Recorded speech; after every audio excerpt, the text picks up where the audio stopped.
Hello and welcome to Positive Leadership Podcast. C'est Jean-Philippe Courtois, and today I have the pleasure of speaking with a true education revolutionary.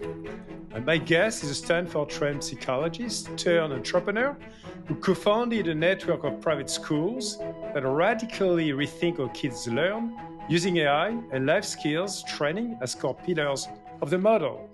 She also hosts the Future of Education podcast, another great podcast, where she interviews voices from YouTube creators to university deans about reimagining learning. Bold and sometimes controversial for challenging the traditional classroom, she's driven by a clear purpose, helping every child love learning and lead a meaningful life. MacKenzie Price, a very warm welcome to Positive Leadership Podcast.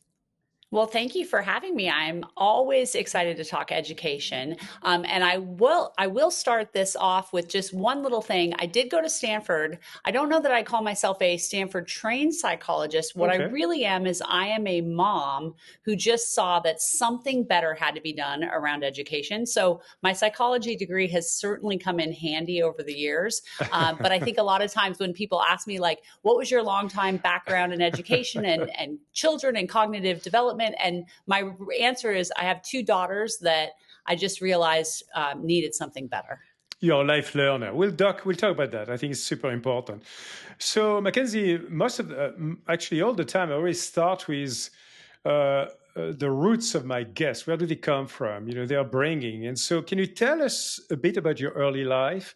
Where did you grow up and what was your family environment? How did the dinners look like at the family? And what kind of values and experiences did you have in your childhood? Yeah.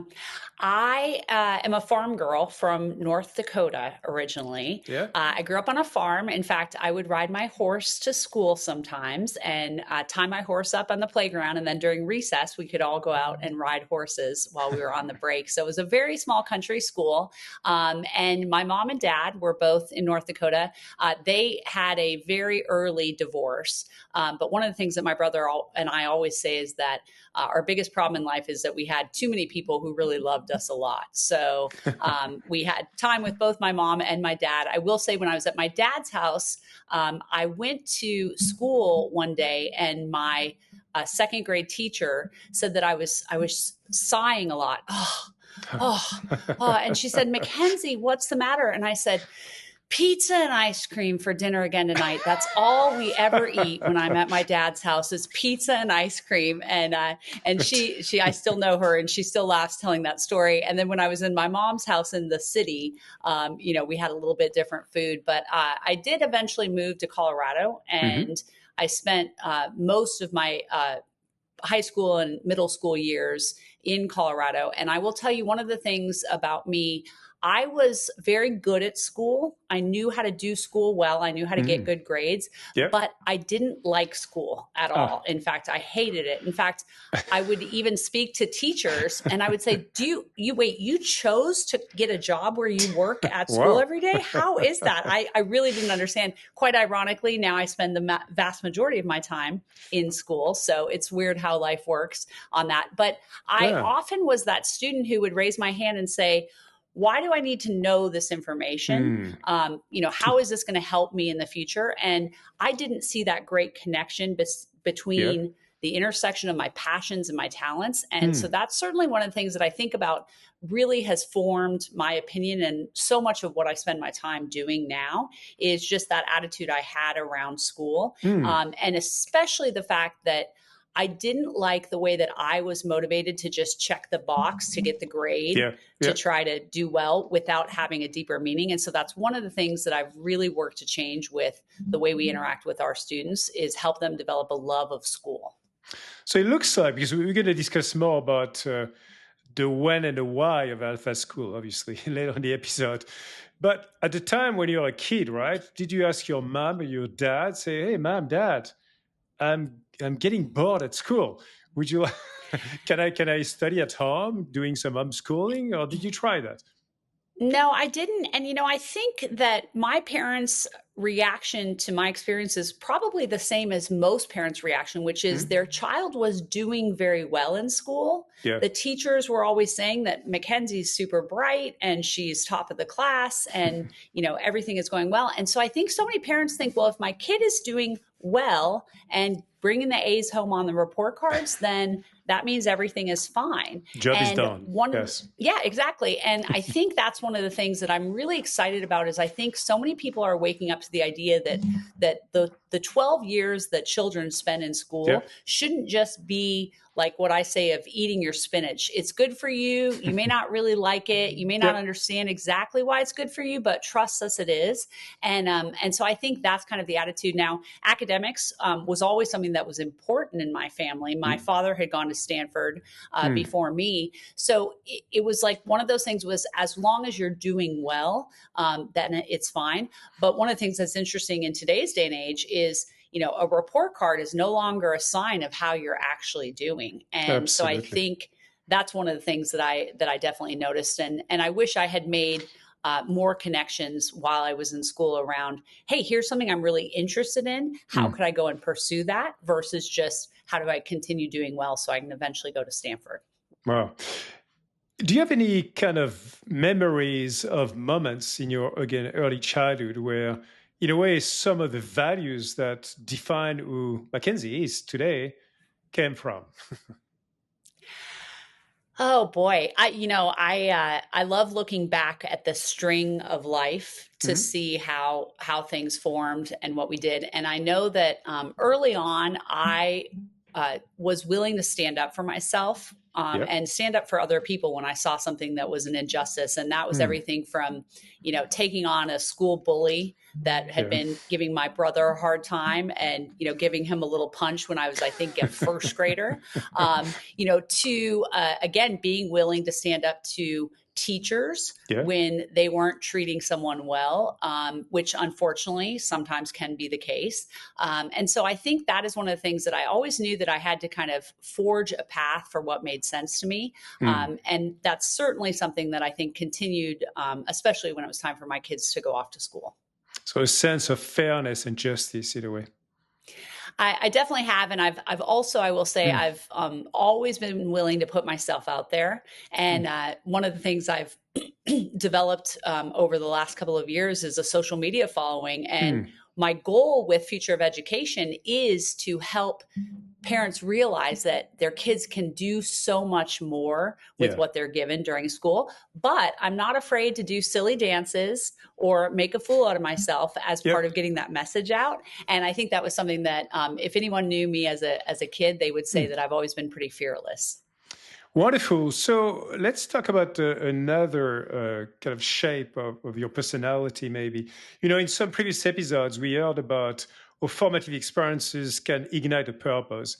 As an example, I had a couple of months ago, a social entrepreneur, her name is Doreen Shanaz from Singapore in Asia, who actually built one of the largest scale social innovation funds in Asia for women to empower them.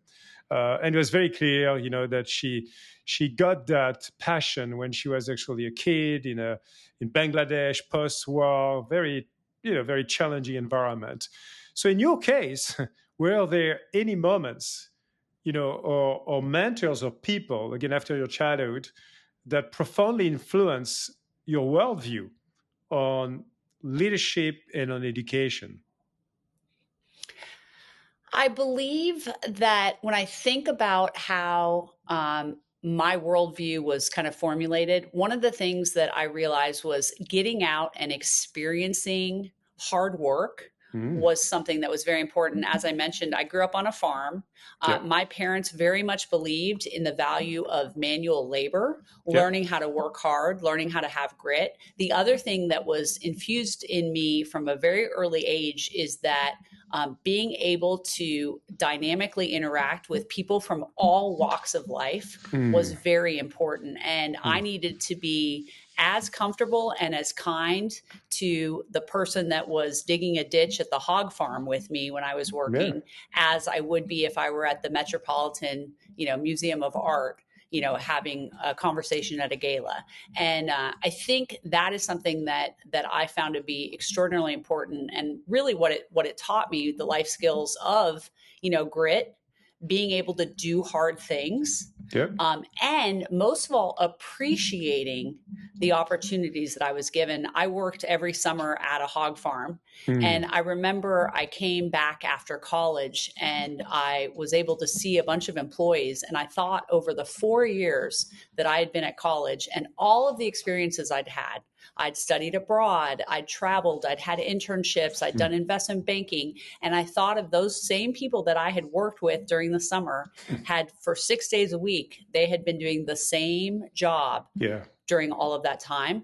And it really gave me an appreciation for the ability to, level up and go seek something out. And also really appreciation for those people who are in the trenches, working hard to make things happen. And I think that's something that our teachers are doing every single day. It's the people that are out making things happen and rolling their sleeves up. The value of hard work can never be underrated.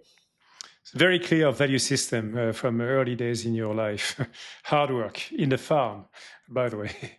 I actually got another fantastic guest, Jeff Rex, was a big farm in Dakota as well. So maybe really? I should connect him with you. He's a big philanthropist, used to be the CEO of Bill and Melinda Gates Foundation a few years back. Okay, well, there's not that many people in the Dakotas, so we probably know each other somehow. Okay, so we'll make sure the connection happens after the episode.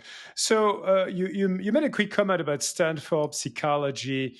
I'd love to understand actually when, and was it actually during one of your early career jobs and professional jobs you had, that your passion for inventing education came up in the first form, before the story with your family and your daughter will come up? Yeah. Well, I will say, I'll go, when I think very deeply about this summer before my senior year of college, I did an internship at an investment banking firm in San Francisco. And it was a traditional iBanking internship. I worked 100 hours a week.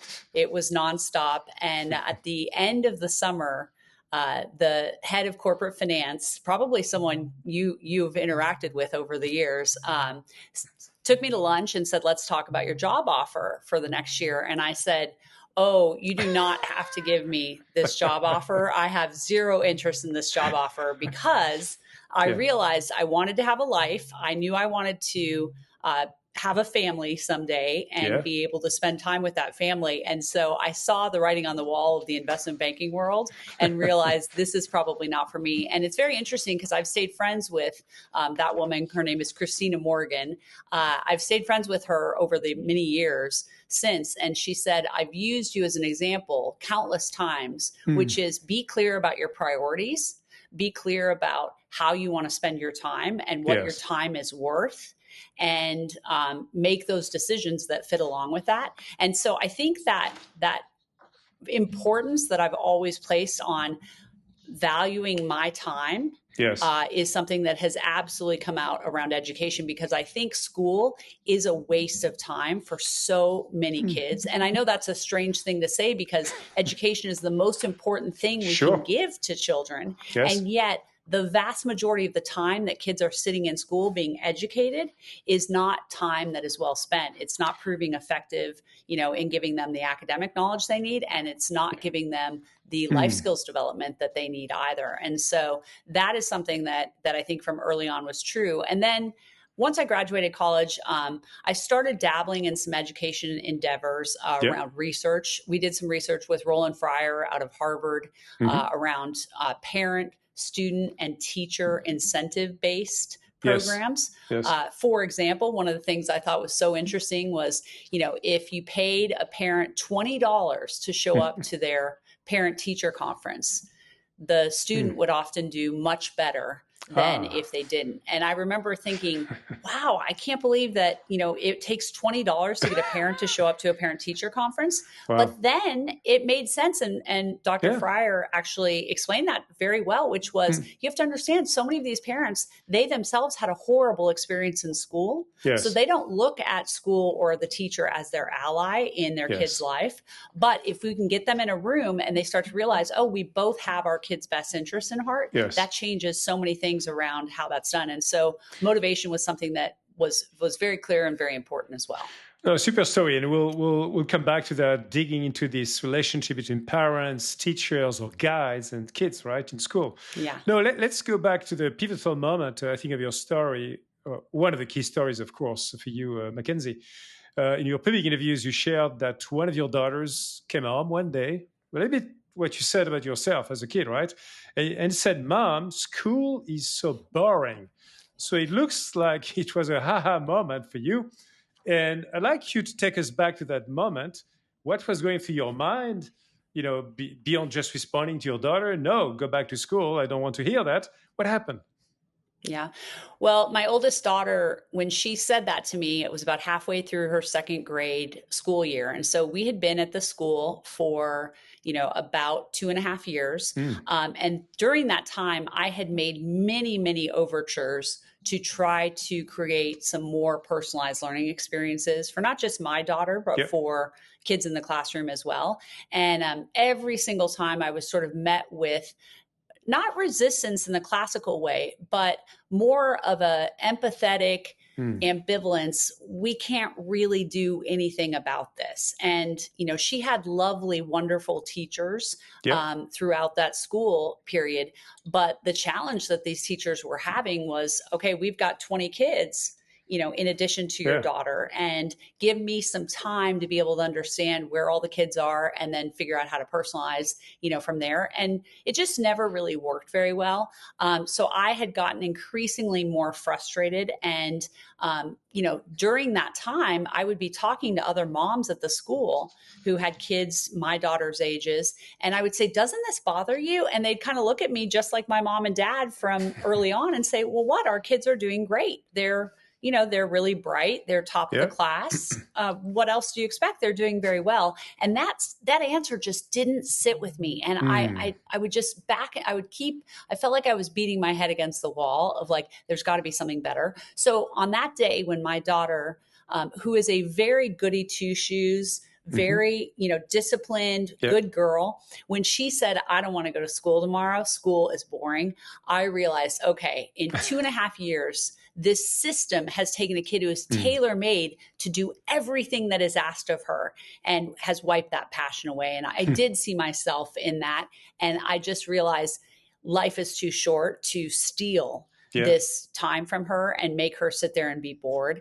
And so I went and met with the principal of the school, who was a really phenomenal administrator and had become a friend of mine at that point. And we talked some more, and she said, MacKenzie, I got to tell you, this is like steering the Titanic. It just can't be done what you want. And I realized at that moment, that was my cue to exit. And it wasn't about public school, because that's where we were going. It wasn't about moving to a private school. It was truly that model and system of a one teacher in front of a group of kids in a time-based system that was the problem. And I just knew something had to change. And I think that is the thing that had been kind of rising up in me for quite a long time. I felt like there was some thing I was supposed to be doing with my life. And it wasn't just raising kids. It wasn't just doing my 9-to-5 job or being a wife or a friend. It was something more. And little did I know that, that journey that started in 2014, would take me where I am now. Well, so let's explore a little bit more kind of the very first steps of that creation of the Alpha School, right? It reminds me actually of an episode I had with Ori-san, Yoshito Ori-san. He's the creator of actually #1 business school in Japan and Asia called Globis University. He's Japanese, but he went to study in the US and actually he was a graduate of Harvard as well. He came back to Japan. He's created a very different kind of formula for academics in Japan, starting with a sense of purpose, with the Ikigai, where each student decides what their purpose in life. And then it goes on and on and on. Anyways, and he walked me through the very first year where he was basically building university in his bedroom, literally.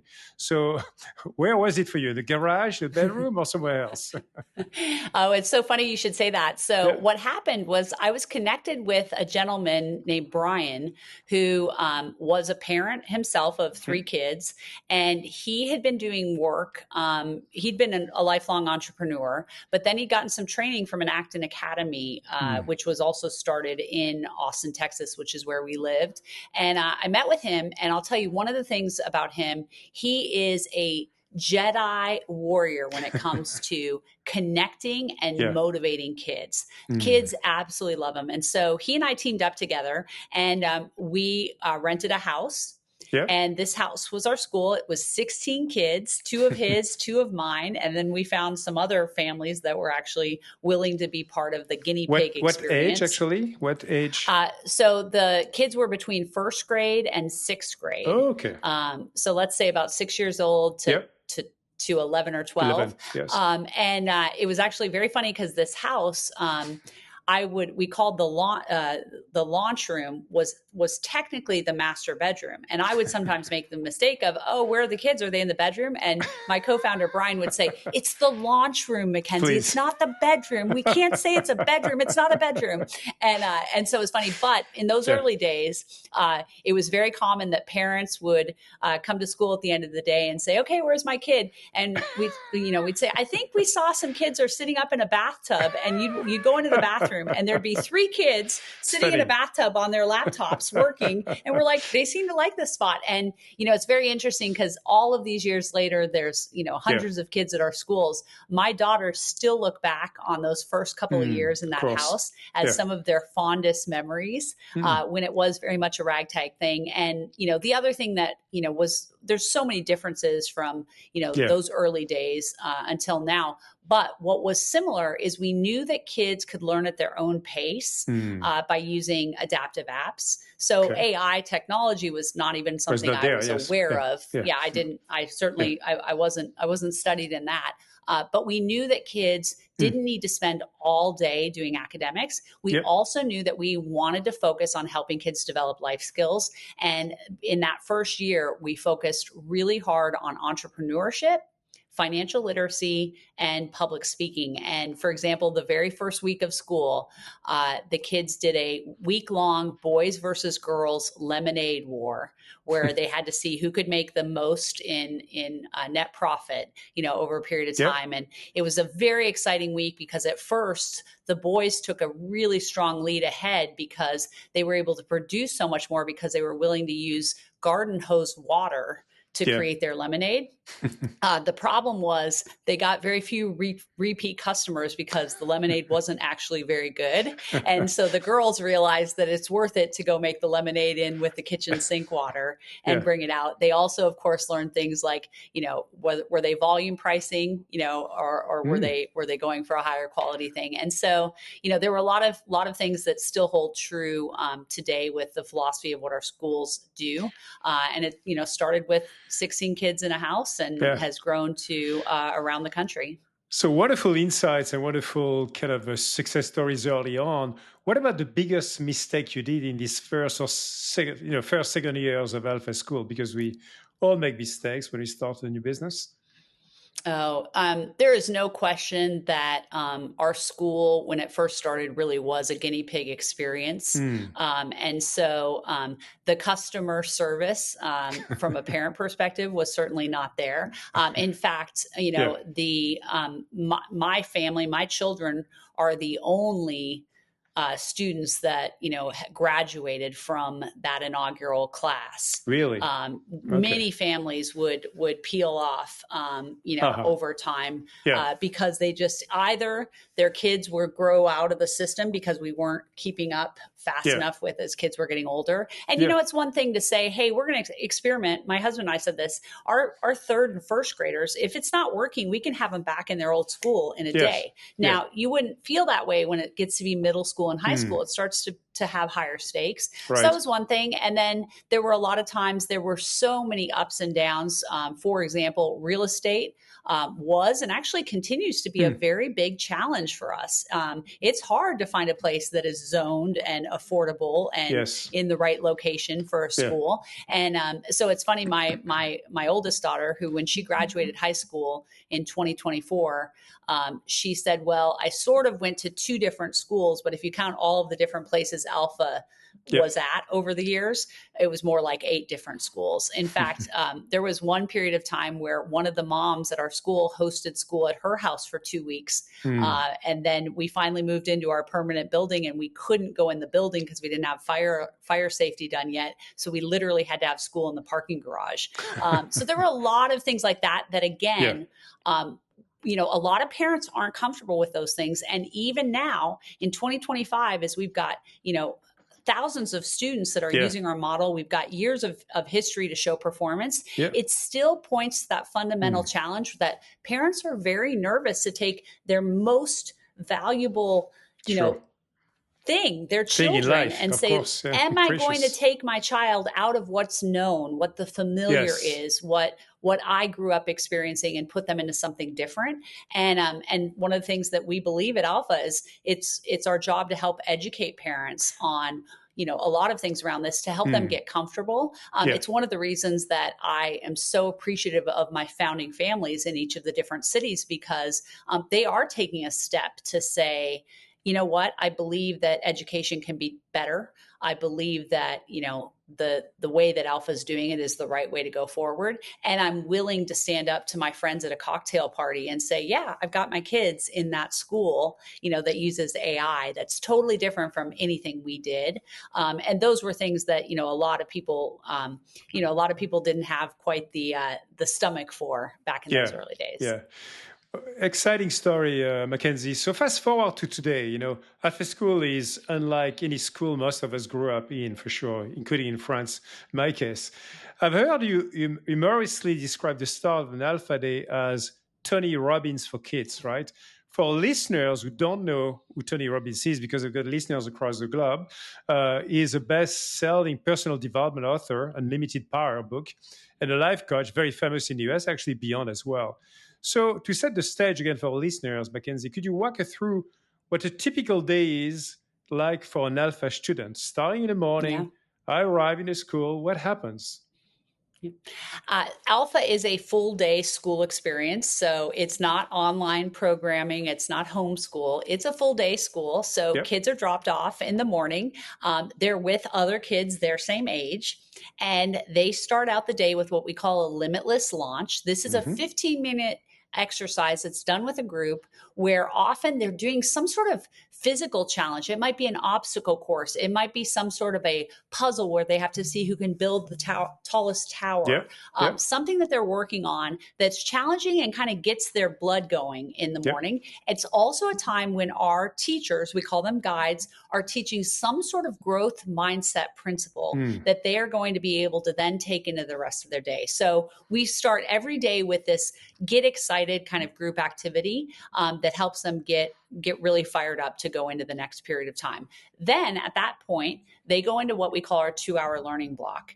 This is the time when we focus on core academics. And so at this point, if you walked into one of our schools, you would see kids sitting next to each other. You would see adults in the classroom with them, but they would be on their computers. And what they're doing is when it's time for them to do math, they go onto a dashboard, they click, the math subject, and it takes them directly to the app and the level of academic knowledge that they need to be at. What we've done is our AI tutor at this point has been able to assess what a student knows, what don't they know, and then put them on the right level and pace of academic lessons for them.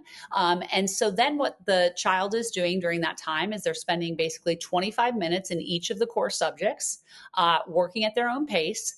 And then they take a break. And they go back and do that about 5 times for a total of 2 hours of school period. By the time lunch comes, they're done with their academics for the day. And what we're seeing from an academic perspective during that time is our students are learning twice as much in only 2 hours a day as students that are sitting in a classroom for 6 hours a day around the country. Our classes are performing the top 1% in all subjects and all grade levels in the country. We measure them with something called NWEA MAP assessments. Yep. And so what we really show is that when kids are met at the level that they need to be met at, and they're allowed to go at the pace that works for them, we are able to truly unlock learning. So after lunch, then it's time to get into the part of the day that I think most people are most excited about, which is life skills development. And during this time, we are teaching life skills like grit and leadership and teamwork and relationship building and storytelling and entrepreneurship through group project workshops.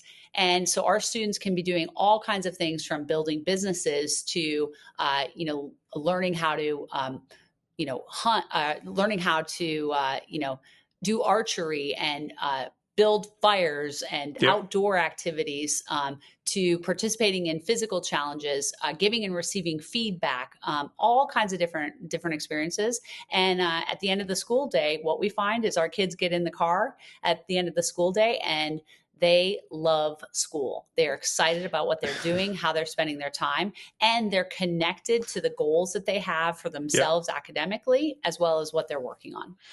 It sounds like, an incredible Disneyland for education, right? For the kids.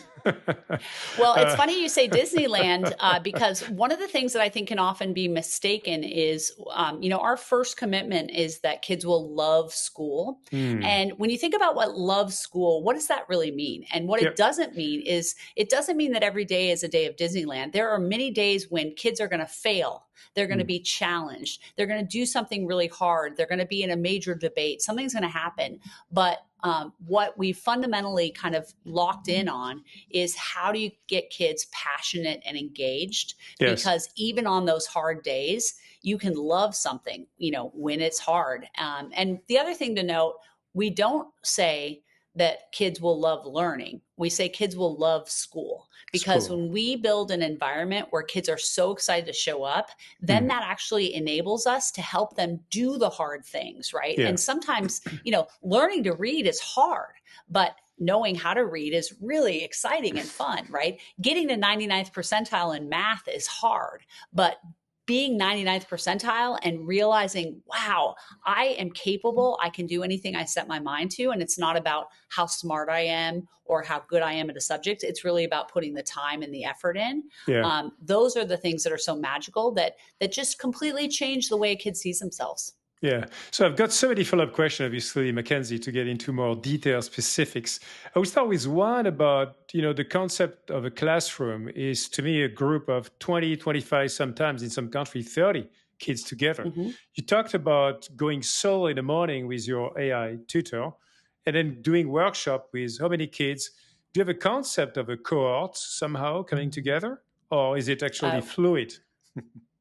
We absolutely do. So one of the things that's beautiful about when kids can get personalized education the way they are in our system is you can have 2 7-year-old kids sitting right next to each other. One of them can be working on algebra. And one of them is working on their multiplication table. And they're not having to be separated based on knowledge. And neither kid is sitting there either bored or confused because they're watching a teacher go. And so that's one of the mistakes, or one of the misconceptions that a lot of people have is, oh, where's the socialization? And our students get so much more interaction with each other, as well as with the adults that are in the classroom in our model.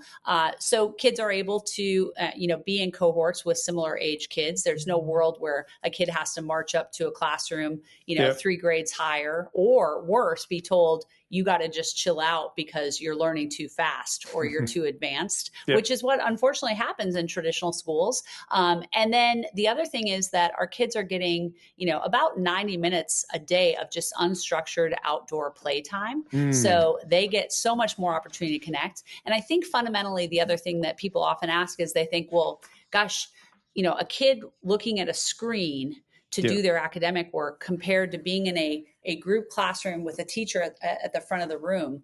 I believe there is a huge difference between, a Zoom meeting and getting one-to-one personalized learning that's acting like a tutor, that's keeping a kid in the zone of proximal development, which means it's not too hard, not too easy. They're at the right level of challenge. And I would also argue that it is way better than a kid sitting in class looking at a teacher in real life, but zoned out and bored or confused, Makes sense. In practical terms, what time do kids show up in the school in the morning?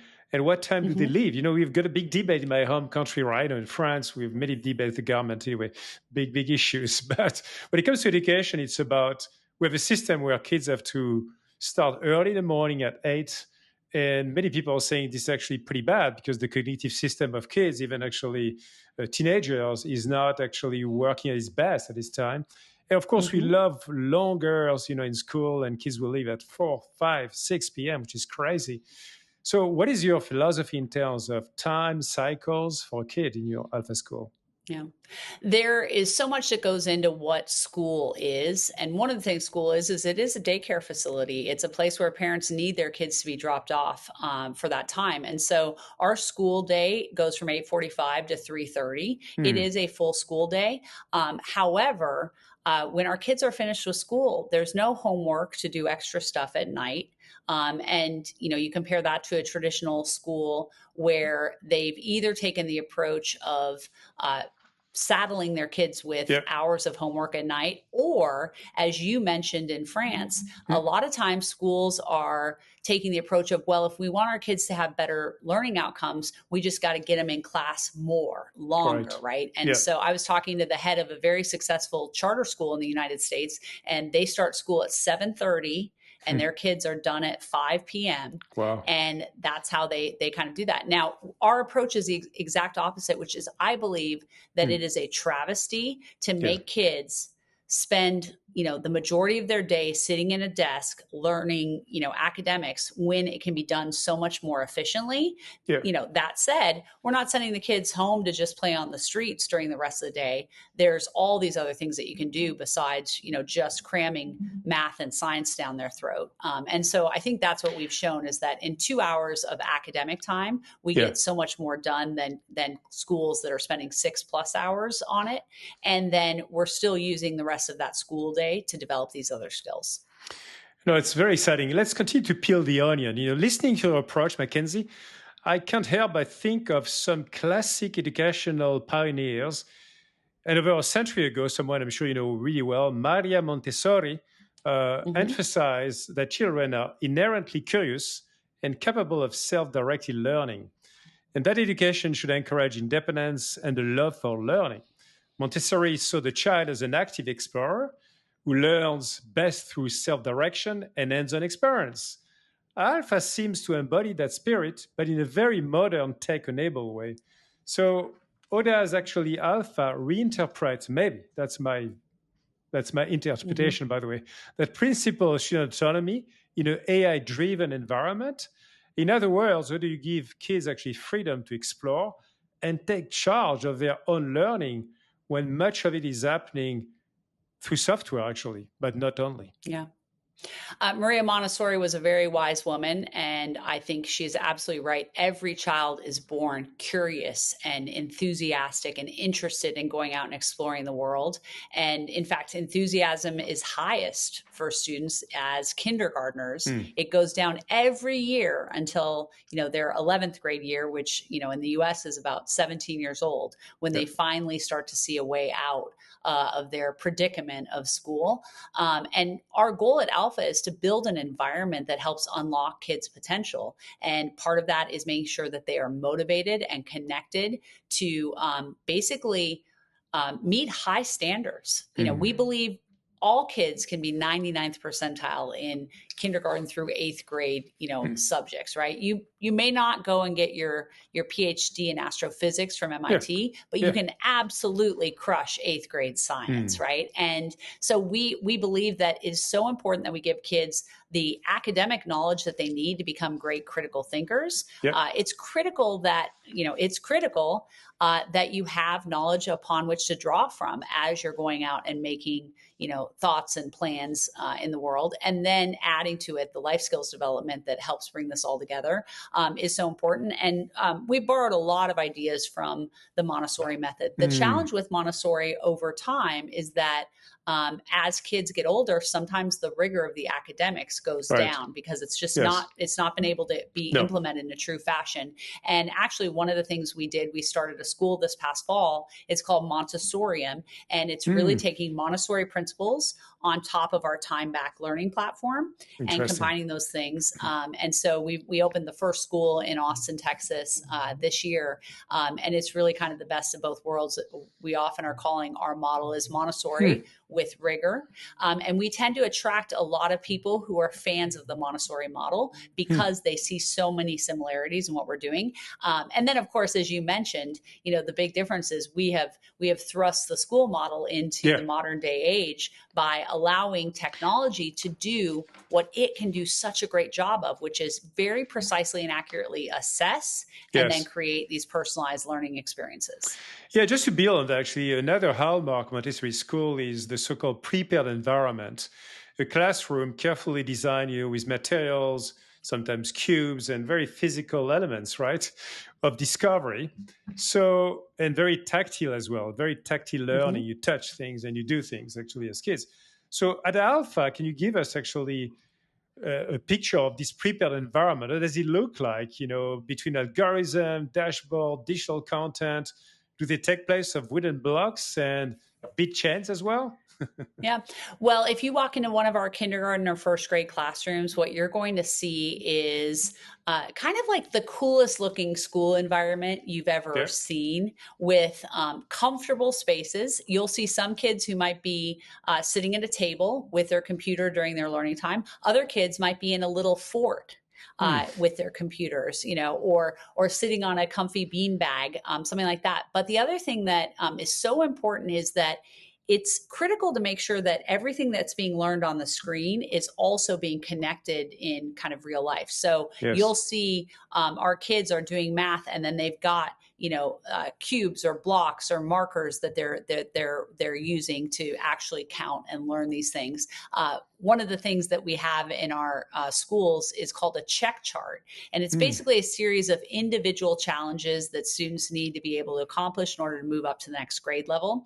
And I was in a second grade classroom a year or so ago, and a bunch of the second graders were telling one of the people that I was with about the check chart. And the person said, "What's the hardest thing on this check chart? Because I see that you have to be able to, raise $5,000 from a business and do all these crazy things." And unanimously, they all said at the same time, cursive is the hardest thing. So our kids are still learning how to write in cursive. They're using pencils, and they're learning about note taking.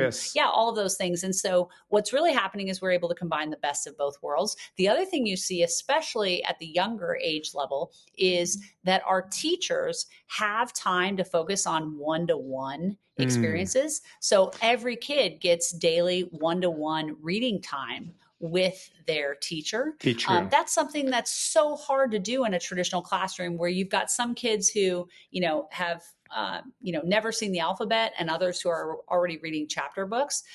That's one of the things that's kind of a connected. And actually, this is a fun fact. We'll get a little bit more into our teacher world, but we use so many different incentives and motivation models. And the most popular reward that our students purchase at the school emporium is lunch with their guide. Wow. And that just goes to show the real connection that we're making so possible is the human connection. And unfortunately, that is often squeezed out of a traditional day that is so busy trying to meet the needs of many kids very ineffectively. We'll come back to that, because I'd love to have a deeper discussion in a few minutes, MacKenzie, on the teacher's role, what you call a guide, because I think it's very intriguing for people who don't know your system. Is there a teacher in the class, right? Is there an adult supervisory in charge? But first of all, if you allow me to be a bit provocative, just for the sake of this discussion, right? How do you ensure that these tools, all those technology tools, and I love technology, as you're probably aware, all those tools support the child's inner drive to learn, rather than replacing it with an addiction to scoring points like Duolingo, or pleasing an algorithm, which is a big discussion people are having these days, not just in social media, but also with AI. So how do you create that balance? Yeah. It is so important that we help kids become self-driven learners. And fundamentally, that is what we are working to do, is help kids feel a sense of ownership over the work that they're going to be doing, and having accountability and an understanding of the goals that they are working towards. And so everything that we've designed in the school helps with that. And, it's starts with something as fundamental when it comes to the AI part of our education model. We don't use chatbots. Chatbots are not a feature that our students have access to, because unfortunately in education, chatbots are cheat bots. As much as we would love to think that students are engaging in Socratic discussion with their chatbot, what we're often seeing in schools around the country, and part of the reason that so many schools have kind of hidden from AI, is that kids will use it to cheat. And so instead, what we have to do is help kids understand that they can use AI as a tool, not as a cheating mechanism. So there's everything from, again, when you're getting that personalized learning experience where the AI tutor is building out the curriculum based on K through 8 Common Core. So the same curriculum that students in other classrooms are using, but helping them, again, be at that right rate of learning where they're staying engaged. But the other thing is, a lot of conversation comes around how do you get that inner drive to learn. What is it? And fundamentally, that's intrinsic versus extrinsic motivation. Well, first of all, there's a lot of research that has now shown that idea has been kind of debunked. But here's what I would say. There are kids who wake up every day motivated and excited to learn, and that's phenomenal. And we love that. But think of all the kids who don't do that. Think of the people who weren't like me growing up, who said, I'm really focused on getting good grades so I can go to Stanford, and are instead like, whatever. And I think the challenge that so many people have when they sit there and say, well, kids should be internally motivated. Great. What if they're not? And the answer at Alpha is that we will do anything within our power to focus on helping kids get motivated, because when kids are motivated to work, then they start putting in the work, they develop competence, and that competence eventually leads to confidence. And again, that change in how they see themselves when they realize, oh my gosh, I can actually be a 99th percentile student in, reading or English or math. Then they take that attitude and they put it to whatever else they do. And so we started Alpha in kindergarten with paying kids Alpha currency to hit their goals. What we find is that by about third or fourth grade, that's not as big of a deal to buy things in the Emporium. Instead, they get excited about things like team-based activities, and group activities that they get to go and do together, and special privileges that they have. But what we have found is that we have taken so many students who struggled to get engaged and made them very excited. And we have seen very, very few cases of kids who were internally motivated suddenly not wanting to do something. No, it's a fascinating discussion. I think there's so much more to discuss, and we'll try to find another question to discuss about those incentives, actually. What works, what doesn't work, right? Intrinsic and extrinsic motivation, as you said. Educators have long dreamed about this personalized education, MacKenzie, as you know. But as we discussed, at least in my home country, I think it's the same in the US, it's very hard to do that in a classroom of 25, 30 kids, right? As a teacher. And it sounds like Alpha, with the help of AI, and not just AI, but actually all that chemistry of the guides and the workshop activities and more, you find a way to do that at scale. At the same time, learning is not only individual endeavor, right? It's social. And so my question is, how do you balance that individualization with the need for a shared community, collective experience, right? Where kids are growing up as citizens, well, as responsible future adults, and they like engaging, debating with others and doing stuff with others. How do you create that balance? Yeah. Well, there's so much to unpack there. First thing I'm going to start with is, I believe that teachers are heroes. In a traditional system, they've been given an impossible job. And it is very difficult to meet that. Our teachers, and we call them guides, they are key to the success of our model. The difference is that we have transformed the role of the teacher in our model. Instead of having to focus on creating lesson plans and delivering lectures and grading homework, our teachers are completely focused on that motivational and emotional development and connection with their students. And they have time to be able to do that. They have time to pull kids out, each day and have, weekly one-on-one meetings where they just talk about whatever the kid wants to talk about, whether that could be a challenge that they're having or something they're really interested and excited about, any of those things. And so that's really the core, is that our adults are focused on finding that motivation and interest that a kid has. And that's where we see so much success. But then the other part of it is, in addition to that much deeper connection that kids are able to get with their guides, because there's just more time, it is that connection with the community. And where we see that is in the way that our afternoons are structured. So an example of this, we have something called town hall. Every week, our students come together in their levels, and it is basically their form of, governance that they work through.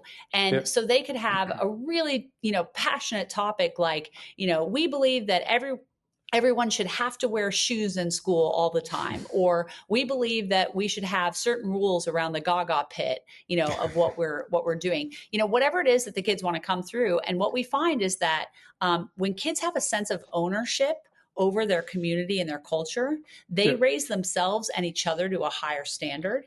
And an example, when you think about civil debate and dialogue, we have a philosophy called both sides. So if a student comes to town hall and says, I am really advocating for a change in our community, they have to present a strong argument for why they believe this change should happen, how it could be implemented, and what the advantages are. They also have to be able to just as well convey all the reasons that go against their position, right? And basically, can they create a straw man argument for anything that they're doing? And if they're not able to do that, then it shows that they haven't kind of gone to the mat. And so our kids have these abilities to connect with each other, engage in so much respectful dialogue and debate that, again, I don't think a lot of people are getting this in a traditional classroom. I think you and I would even be the same around this. We'd think about, every once in a while, we can think back to a couple of classes where we're like, oh, that was really passionate, engaged. But even in Dead Poets Society, not all the kids were up on the desk, in that time.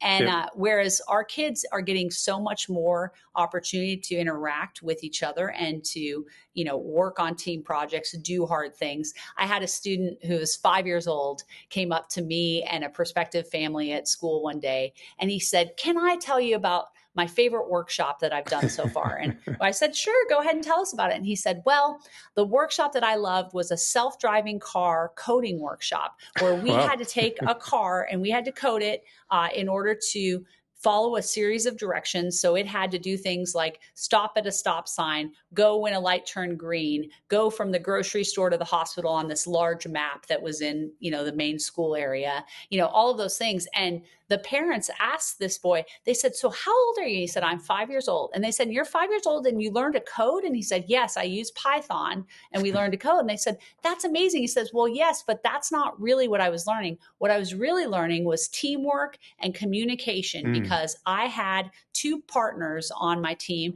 and we had to work together to figure out how we we're going to do this." And it blew these parents away. In fact, it blew me away because it really adequately conveyed the skills that these kids are able to learn and interact with. And at 5 years old, to be using Python and, figuring out, okay, you're going to work on this part, I'll do this. Here's where, we can work together. Those are the skills that kids should be spending time doing. And there's not that many opportunities a lot of the time. Yeah, I mean, you are convincing me, more and more, minute after minute, MacKenzie, for my grandson. Well, I'm curious. Tell me what you think is. Tell me what you think is the biggest. I have conversations all the time, and of course, I'm very sold on this model myself. But I'm curious, what are the parts where you still say, I still just am not sure I buy it? No, actually, I buy most of it. Well, probably what I need is to see it through, right, and to see the way it works with real kids, to see the chemistry between that kid, that self-paced learning, the way it works in terms of not acquiring, memorizing knowledge, but actually learning truly, the way it works against the traditional as well rating system you have in the US, in my home country, the grade system, and so on and so forth. And then the way you have the right dosage, right, of those life skills experiences, which I love. I believe a lot in that, actually. And the role of the guide, how much time does the guide have with one kid, my kid, whoever his kid is, to truly go deeply into his or her own development day in, day out? I think it's more of dosage. I love the formula. I just need to see it through. So if I may, I like to keep pushing a bit for the sake, again, of learning more. Great. There could be some potential risk, right, of this compressed high-speed approach to learning. You said 2 hours of self-learning is enough as compared to, sitting down at a desk for 6-7 hours in a day. And you said they learn twice as fast, actually, compared to the current system. So what are the risks of that? And how do you ensure that by accelerating learning, you are not sacrificing depth, reflection, or creativity, maybe? Yeah.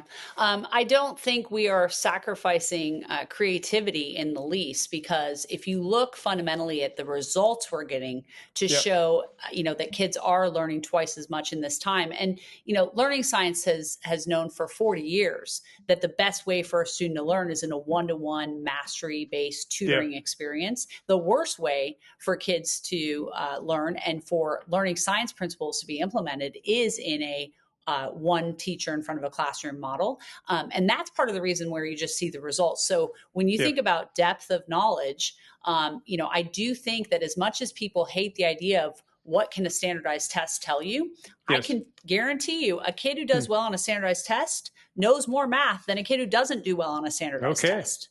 Okay. And if you have that knowledge, and then on top of it, you can go and take that knowledge and figure out how you're going to set the pricing on your food truck business. That is the ability for kids to go and apply that knowledge. And most importantly, to understand that every child, when they're being met where they need to be met, is able to have that engaged level, versus if you're sitting in, let's say, a class discussion in a traditional classroom. And that's one of the things that often people will say is, what about that class discussion where the teacher and the kids are all interacting? Well, think about that discussion. There are kids who can't even engage in the discussion because they don't have the base knowledge they need. And there are other kids who are going, oh my gosh, I could be, I could be doing so many other things right now. And I'm dealing with these adults who can't even engage in this level of discussion that I need. And, one of the things I think about is, if I asked you, how does a computer work? When you started at Microsoft 40 years ago, how did a computer work? I don't need a conversation with you or Bill Gates to learn about that. I could start with just reading a basic Wikipedia article, because that's how low my knowledge is, right? And so what we have to do is be met where we're at. So I think that's the first thing, is just there's a fundamental knowledge acquisition that on paper with our results we're showing kids have. And then when you take the ability to use that knowledge in these real world situations, that's where you're getting so much more, time and connection with each other. I got you. So let's dig down a little bit more about AI, MacKenzie, because as you know, there's a lot of hype and utopia and dystopia on AI. And knowing many people in tech, I know the way it goes every day. So in many schools, even those using personalized learning, teachers still do a lot of the heavy lifting, of course, to tell the lessons. At Alpha, you just discussed that, right? You replace that not with a chatbot, not at all. It's not about using ChatGPT. It's not about using Gemini, whatever is your model. It's about using a personal tutor that is going to really help you navigate. And it reminds me of a discussion I had with Sal Khan, I'm sure you know well, of the Khan Academy, and Ken Mingo, the way he's trying to use that, again, as a tutor for self-paced. So my question is, what have you learned so far about the limits and opportunities with AI versus a human teacher, again, on personalized education? And in which areas do the algorithms shine, and where do humans, the guides, remain essential? Yeah, I'll start with the pluses and advantages of using AI.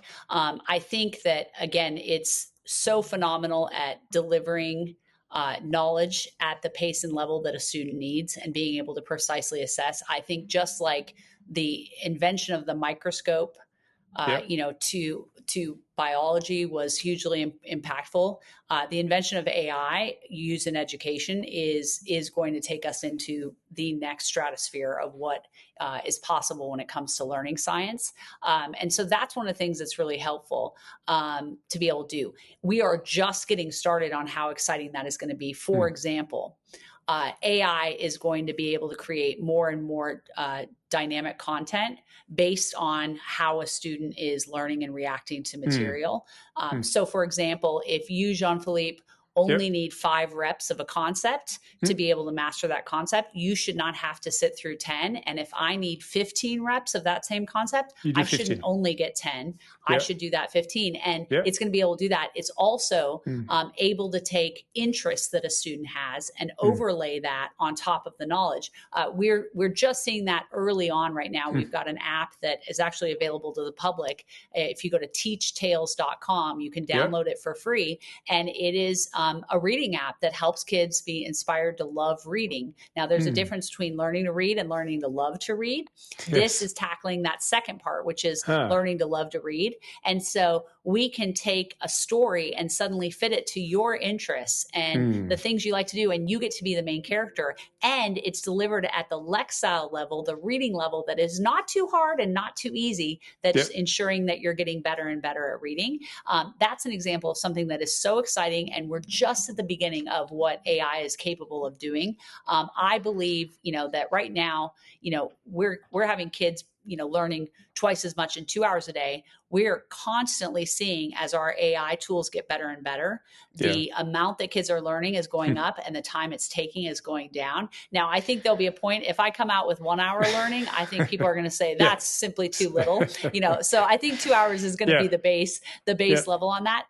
When we talk about where it doesn't work, though, make no mistake, ed tech has not been the super answer for many, many years. And our program is no different, because let me tell you, if a student isn't willing to actually sit down and engage with the program, they're not going to learn. In fact, I will absolutely say a kid who's not engaging with our program would learn more sitting in a classroom at the back of the class, barely listening, because at least something might be getting through to him, on this. And so 90% of what the magic is for us is that connection and motivation. And I actually believe that, the reason that Alpha School is doing so well and getting so much of attention is because of the fact that we are maniacal about focusing on motivation, whereas so many other people say, oh, it's wrong to do things to focus on motivation because we should be focusing on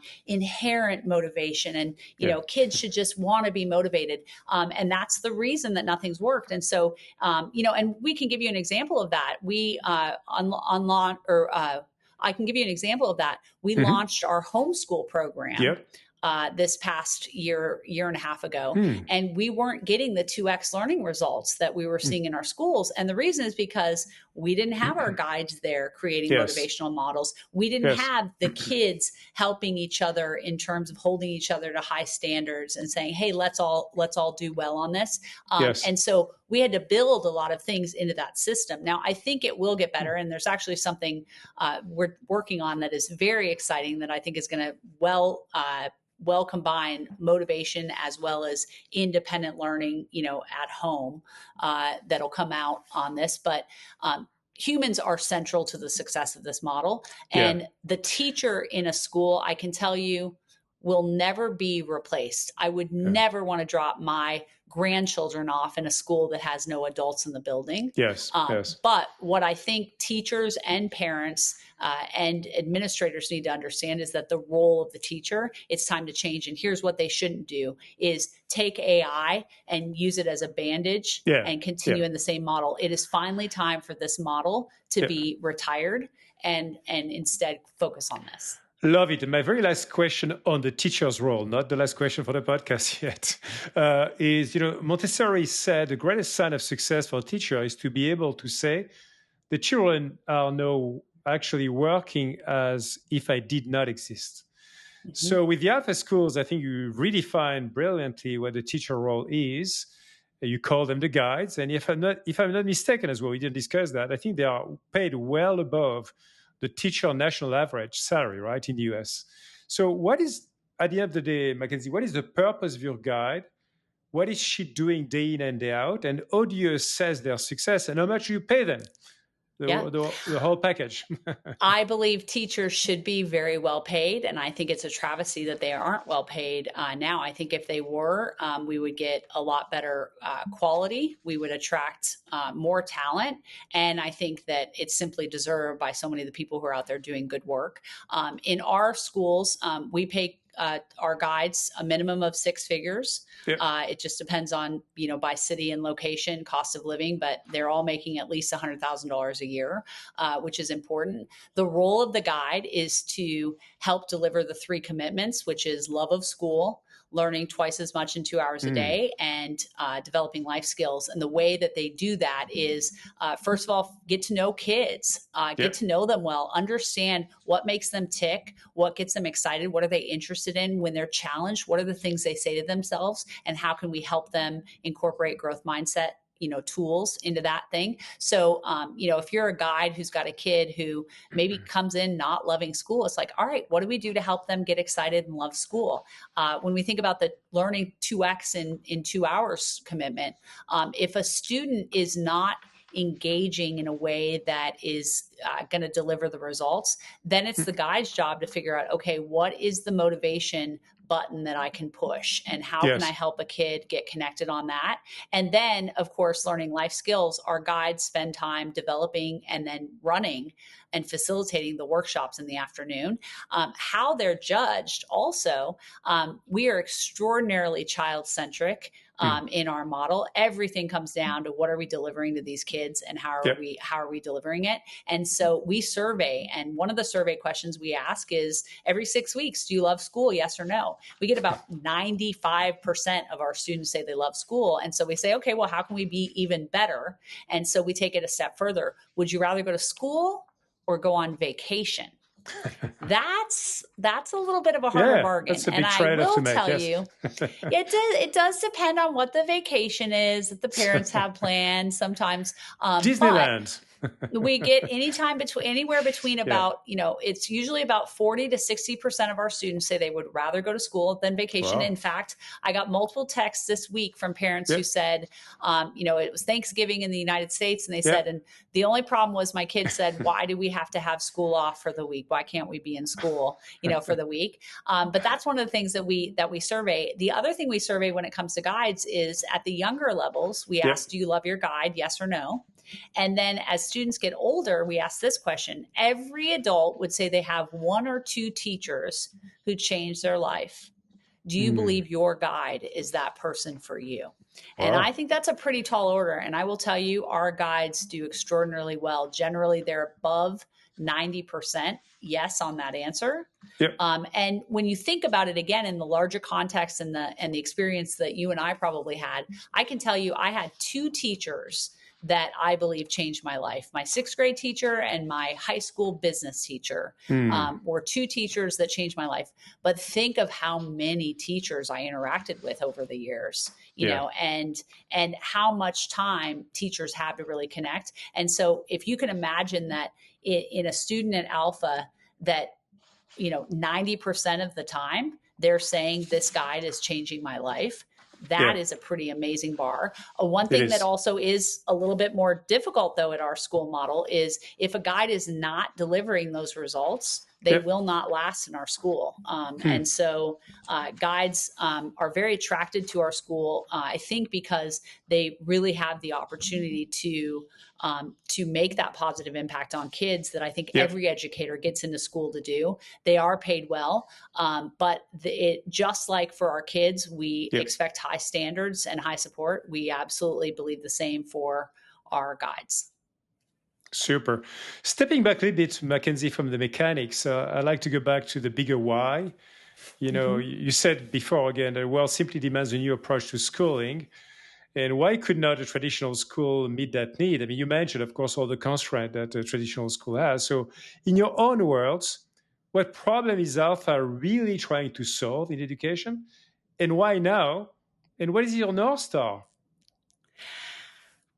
Well, we have big goals. I believe ultimately, there's going to be a way to impact 1 billion kids around the world, and that's going to be required. We have to figure out how to make this program more Global? scalable and more accessible Yeah. to as many students as possible. Alpha School is a super high-end private school, right? Yes. We have kids learn life skills and then sail from Florida to the Bahamas.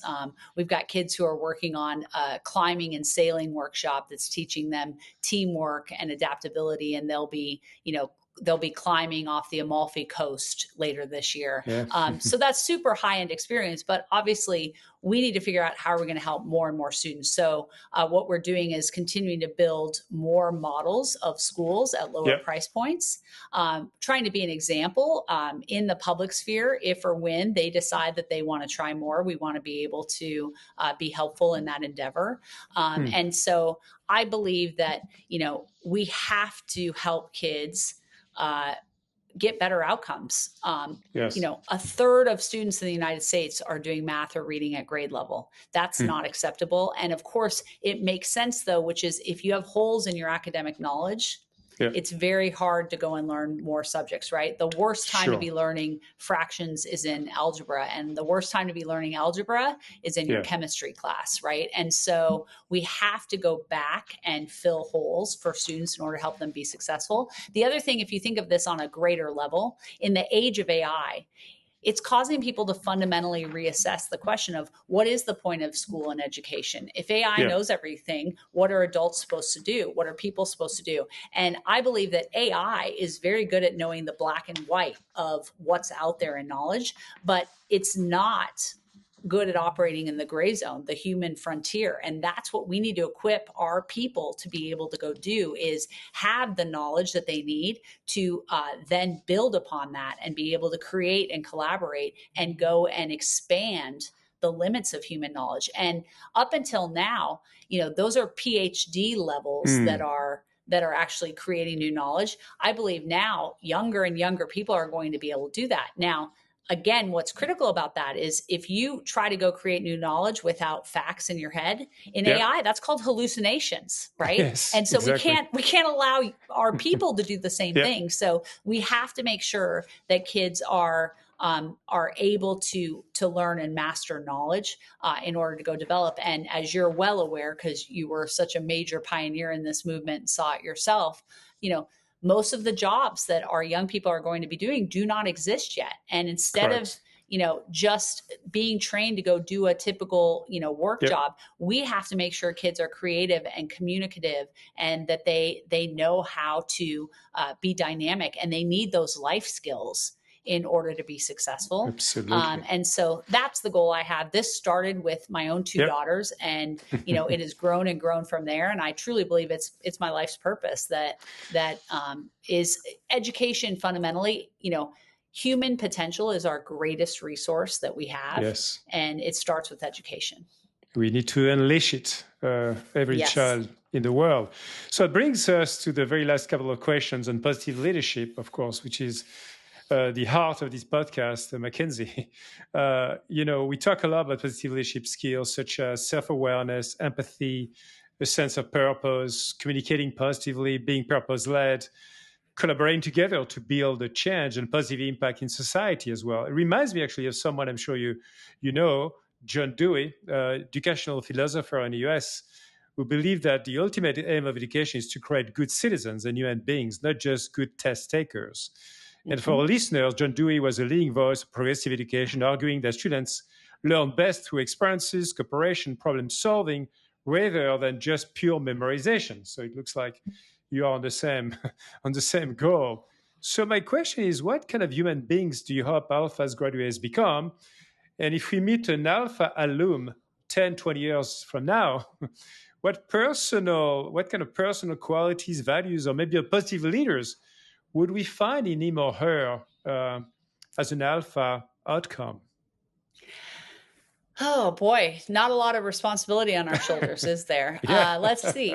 Well, I think it comes back to something you mentioned earlier when you were talking about the Japanese business school. Our middle school students in Alpha also go through an Ikigai values workshop where they figure out, what do they love to do? What are they good at? What does the world need? they add to it. Then it's something called 168 hours, where we have our students track the 168 hours in their week and how they spend their time.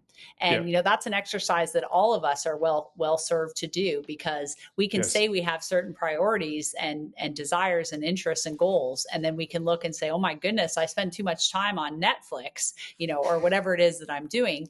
And that's a really helpful exercise, because what happens is our students kind of realize, like, okay, if I have these goals and dreams of becoming this kind of person, how am I going to spend my time to do that?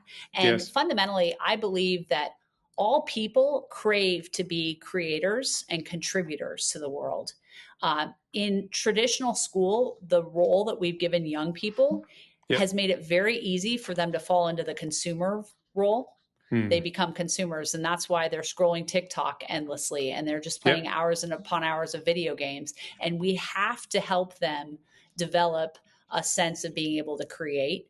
And so I believe that, memorization is important. Bottom line is, if your fast math, you're able to perform a lot of other things at a better spot. But that's just the beginning. You combine that with all of the life skills that they need to do, that's going to help them go out in the world, find a problem that they believe that they are uniquely made to solve, give them the tools and the experience that they need in order to go and make a dent in that. Give them also the experience with having learned how to use so many of these AI tools that are out there. That's a whole other part of what our students get to learn, because they're the ones who are going to be out solving big problems. And the other thing is, and fundamentally for me, my most important job of my entire life has been being a mother. And it's that thing that I knew my senior year of college when I said no to the investment banking job. I was like, I don't know how I'm going to make that work with this role. And I think that, if you look 20, 30 years from now, we want to instill a sense of importance around, knowledge acquisition and being a critical thinker, if nothing more than the fact that these people are going to spend the rest of their lives living in this brain. Let's make the brain an interesting place to hang out. Let's make it a fun place to hang out. And so I think that's something that, is important. I will tell you, we're still relatively young in our journey, but the kids who are coming out of our system are doing big things, and they're not waiting until they're old or have graduated college to do it. They're doing it right now. Yeah. Wonderful. Very last couple of questions, because obviously I'm also very interested in higher education. Do you imagine the Alpha model influencing higher ed or corporate learning, executive education, leadership development? In other words, could universities or companies learn from what you're doing with kids? When are you going to launch the Alpha Universities, MacKenzie?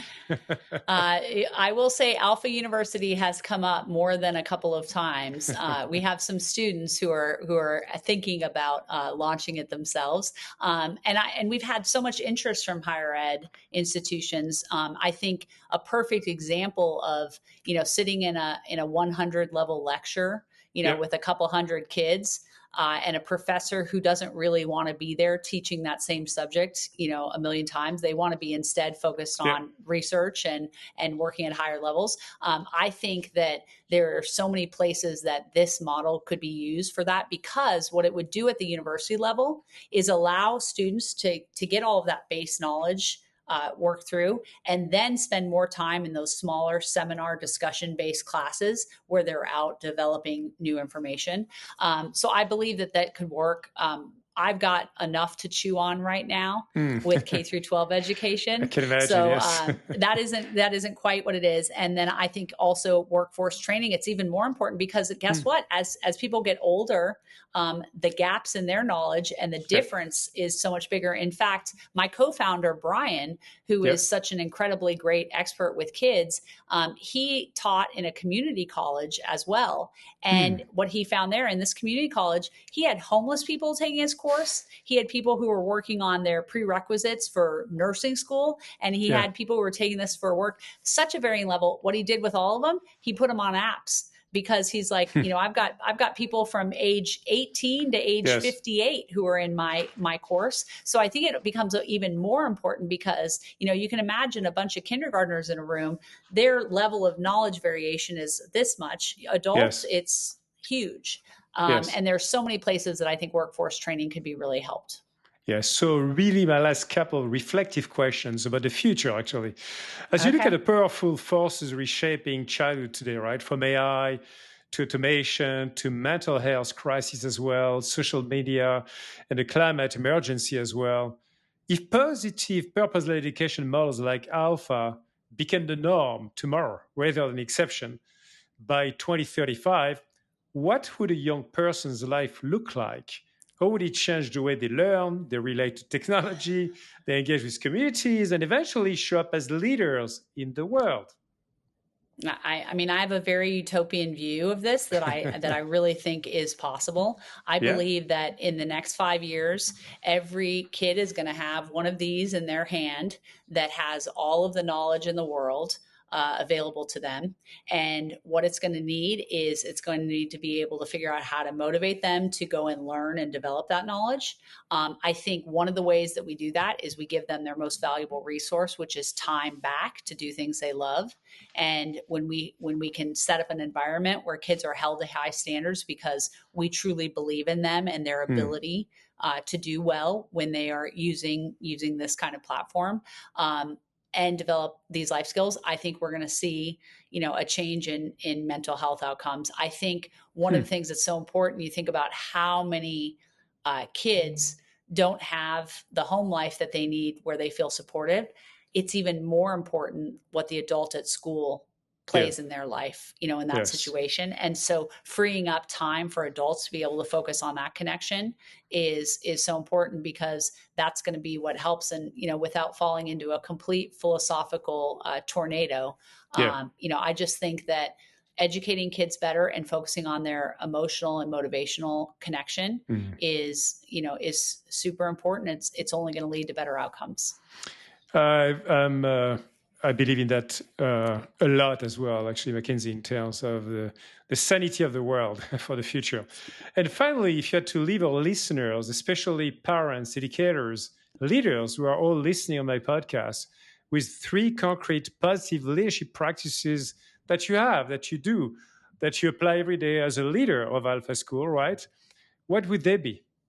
Let me think about that. So 3 practices. Well, the first thing is something that I definitely implement, within the structure of our school. I also implement it in my relationship with my own children. And I really actually try to implement this too with the people that I work with, which is borrowed from a book that we absolutely love by Dr. David Yeager, 10 to 25, The Science of Motivating Young People. And it's basically the idea that holding people to high standards and providing high levels of support to help them hit these goals is what creates people who are motivated and excited. And so I think that, there are so many times when we will either enforce, a certain expectation of performance and just say, figure it out, you should do this, Yes. or say, you know what, this seems too hard, let's just relax and take it easy. And Dr. Yeager does a great job of kind of exploring that. So that's one principle that I think is important. Another principle is I spend every day continuing to learn. I build a brain lift, which is something we teach our students to do as well, a brain lift. And I'll tell you what, it's amazing to see what AI has gotten so good at being a helper to me, because it knows me, it knows the principles that, we have involved. It knows what our history and focus is. And, AI is only as good as your knowledge database that you have. And so continuing to learn is something that I think is very important. And I think for me, that personally, on a personal level, I'm also one who always has to try new things. I think it's so important to try new things. And I think, going back to my parents' lessons that they taught me, out on the farm, was you always get out there and try something, new for the first time. And a lot of times I think we in our culture and society have been told to stay away from things where we might fail. Stay away from something we may not be good at. And what we need to do with young people is give them lots of opportunities to fail forward, lots of opportunities to go and try something that they're going to be challenged at, and then learn from those failures, that's when so much learning happens. So I try to fail all the time because it means it's a sign of doing something more. And gosh, I've been talking so long, I don't even know what the third answer would be. No, you gave it all. It was wonderful. I think it's, at the end of the day, it looks like you are a very avid practitioner of growth mindset, which I love as well, by the way. And we had a couple of guests as well on the podcast with Angela Duck and others. And Mary Murphy talking about growth mindset. It's something I believe in so much. So, MacKenzie, a huge thank you. It's been such an inspiring, enlightening discussion from your personal story. Actually, we circled back to the farm at the end with your mom's wisdom as well, which I loved. And we walked through the bolts and nuts as well of Alpha, the way it works, the bigger ideas as well, purpose that you have for the world, the society, and hopefully one of the day we'll see you as well in other countries, including mine in France. So we'll look forward to that. And also make it more accessible to more people, because I think it's something you'd love to achieve. It will probably require a different approach. So to our listeners, thank you so much for listening again, for joining us.